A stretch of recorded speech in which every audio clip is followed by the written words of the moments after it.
So here she is on her side. Her head's up here. Her butt's back here. You can see her hips and her tail. Here's her spinal cord, and here's her chest, her heart, her vena cava. Shows that she's not dehydrated yet because it's nice and big there. But do you see this here? Here's her stomach.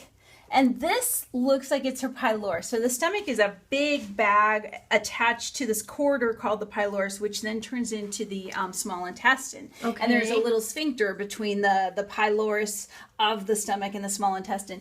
And you see all these little, anything that's black outside the body is air. Okay. Anything that's shadowy gray or black inside the body is gas or air. Okay. So here you can see where she's maybe been panting. She has a little bit of air in her stomach.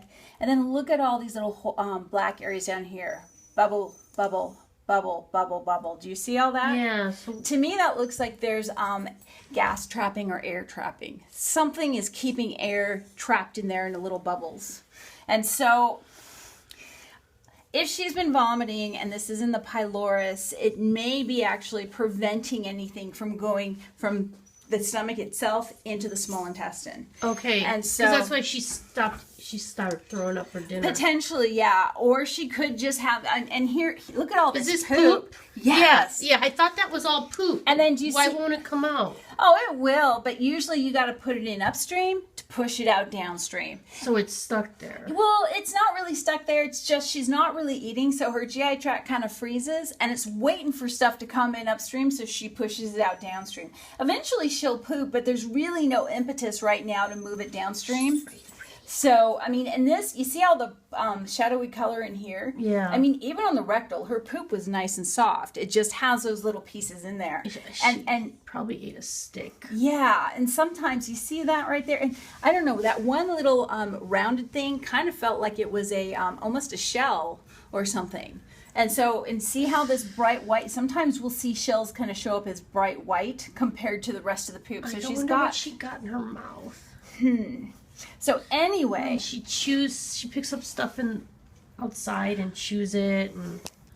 So a lot of times when we have a dog come in and we see something that looks like this, then we don't willy-nilly run to surgery. A lot of times what we do is we support them with fluids, and then if they're still, then we'll check RADS in the morning. Okay. If they're still symptomatic and we don't see an improvement here, then the next step is we do surgery.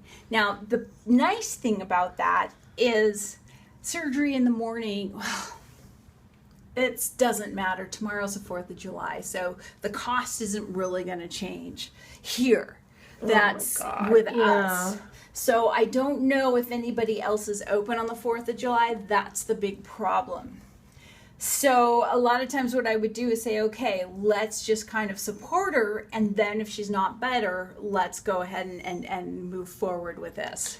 So what kind of surgery would you be doing? Well, if we have something stuck in the stomach and it's not moving downward and we can't get it out by her vomiting, then you got to go in and take it out. Another option may be, and it would kind of depend on if they would want to do it that way, would be endoscopy. Going in with a tube going in with a little camera and little graspers. To see what's in there? To see if they could pull it out. Okay. So, oh man, this Lily...